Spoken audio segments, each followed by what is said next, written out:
Hello SPS Astrology lovers, this is Shankar Pratap Singh and you are watching SPS Astrology। दोस्तों आज मैं आपको बताने वाला हूं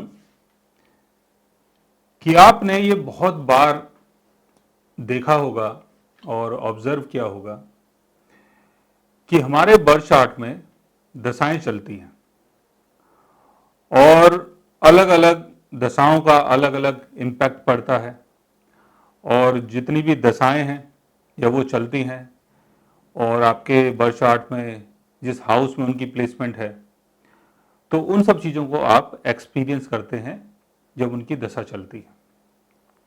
जैसे फोर्थ हाउस में अगर कोई प्लेनेट है उसकी दशा चल रही है तो फोर्थ हाउस की चीज़ों को आप एक्सपीरियंस करेंगे। फर्स्ट हाउस में कोई है तो फर्स्ट हाउस की चीज़ों को वो करवाता है। सिक्स्थ हाउस में है तो सिक्स्थ हाउस की चीज़ों करते हैं।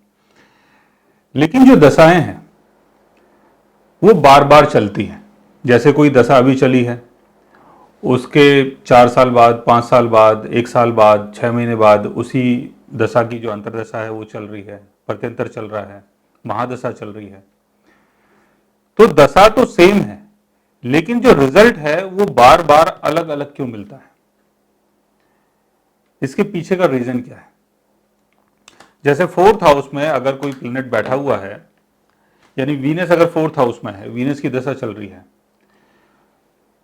तो जो वीनस का बेनिफिट या वीनस से संबंधित कोई भी लॉस, फोर्थ हाउस से संबंधित कोई भी लॉस, अगर वीनस की प्लेसमेंट यहां ठीक नहीं है, जो हम उस चीज को जो पहले एक्सपीरियंस कर चुके हैं वो एक्सपीरियंस दोबारा क्यों नहीं हो रहा है? इसके पीछे का जो रीजन है वो है आपकी कुंडली का गोचर। जो भी प्लेनेट होते हैं आपके बर्थ चार्ट में अलग अलग, उसी के कारण जितनी भी जो दशाएं आती हैं उनका जो रिजल्ट है वो अलग अलग होता है। जैसे आज से 5 साल पहले या 10 साल पहले वीनस की दशा आई थी, वीनस आपके फोर्थ हाउस में था या फर्स्ट हाउस में था या 11th हाउस में, 10th हाउस में था। वीनस की दशा चल रही है, अंतरदशा चल रही है, प्रत्यंतर चल रहा है, महादशा चल रही है, सूक्ष्म दशाएं बहुत सारी होती हैं वो चल रही हैं। तो वीनस की दशा चल रही है। अब एक्चुअल में वीनस उस टाइम कहां पर था? वीनस उस टाइम 10th हाउस में ही था या 11th हाउस में था या 12th हाउस में था या फर्स्ट में था या सेकंड में था।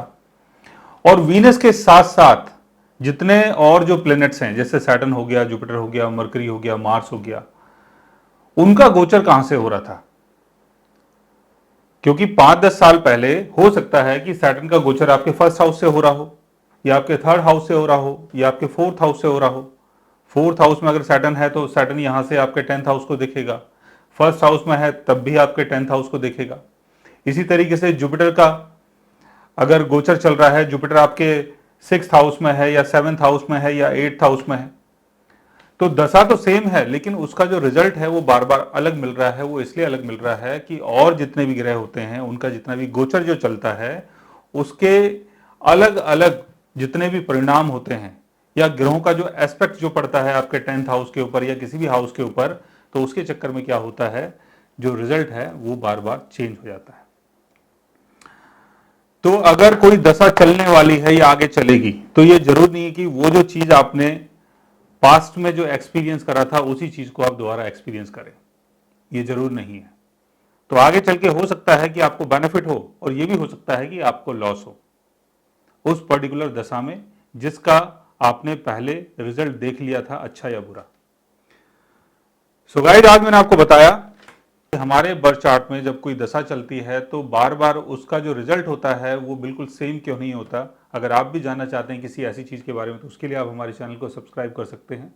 और अगर आप हमसे बात करना चाहें, कंसल्ट करना चाहें, पर्सनली हमसे मिलना चाहें तो आप हमारी वेबसाइट के थ्रू, हमारे ऐप के थ्रू हमसे मिल भी सकते हैं, बात भी कर सकते हैं और गाइज आप हमसे कंसल्ट भी कर सकते हैं। So guys, take care, love you all and good bye.